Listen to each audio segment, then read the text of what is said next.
Isang magandang araw mga kabarangay. Okay, this time ay atin namang bibigyan ng kasagutan ang hinaing ng mga taga-sityo sa ating barangay na magkaroon doon ng liwanag ang kanilang streets or ang kanilang sityo.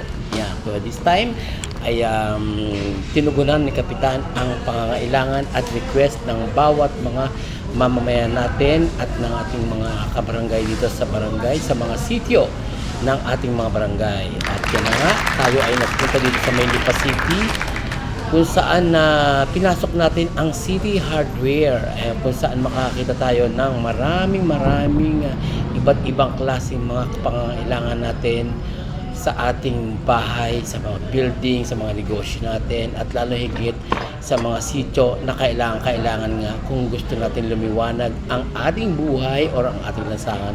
At ito na nga ang solar lights or yung tinatawag na powered by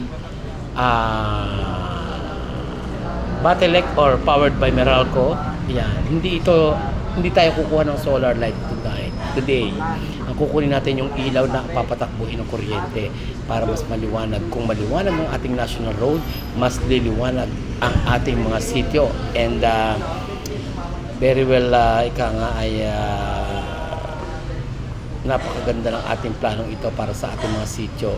Kung mas maliwanag ang ating national road, mas liliwanag ang ating mga sityo dahil sa kasalukuyan na nga ay nagpapalagay na nga katulad sa Tibanglan at sa Subic or Tibanglan area muna. Unahin natin, nagpapalagay na nga sikap ng mga poste or nagpapahukay na ng mga poste para paglagyan ng ating mga electric lights o yung what we call this road lights or yung hindi solar ang tawag dun kasi hindi naman solar ang magbibigay ng power supply kundi electric talaga.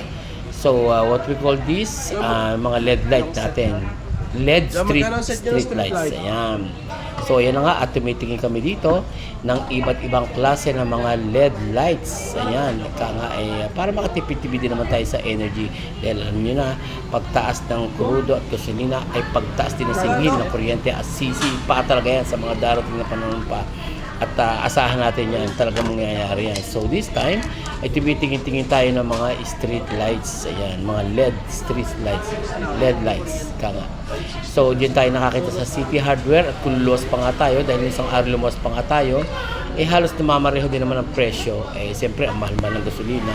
At kung luluwas tayo, bibili pa tayo ng maraming LED street lights. So this time ay pinakamaganda na nga ang gawin natin na dito na nga sa City Hardware sa Lipa. At shout out sa lahat ng mga sa City Hardware na talagang tayo ay inassiste or in-entertain tayo. Siyempre mga consumer tayo, so kailangan intindihin tayo at good customer naman tayo. So yan na nga.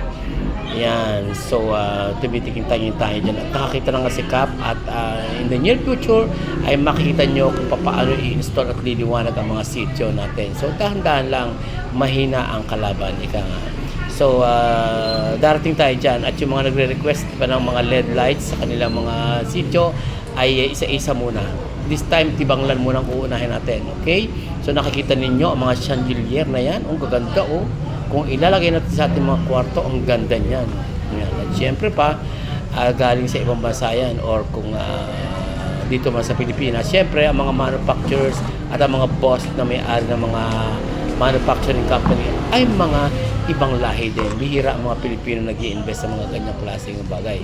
So kahit tayo may mga product dito or mga produce na mga items na sa Pilipinas na ganyan din, ay iba pa rin talaga. May mga manufacturer talaga, ibang lahi din.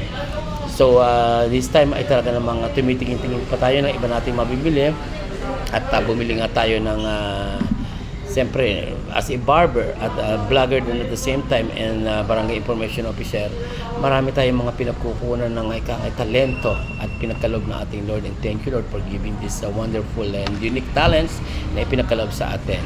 At yun nga, bumili ako ng what we call this, pangkalas ng makina. Yun, maliit lang. Kasi mahaba yung mga pangkalas ko ng makina. Screwdriver, yan eh. So, ayan, may ikot-ikot pa tayo. Talagang nag-enjoy tayo dyan sa City Hardware. Talaga namang napakaganda. At talaga namang mga quality talaga yung mga products nila. Although na hindi naman nila ako binayaran para itaas ko yung puri sa kanilang mga products. Pero alam ko at kilatis ko Ganda kung ng maganda mga talaga ang chandelier. items or nga ay makakapasa sa ating panlasa.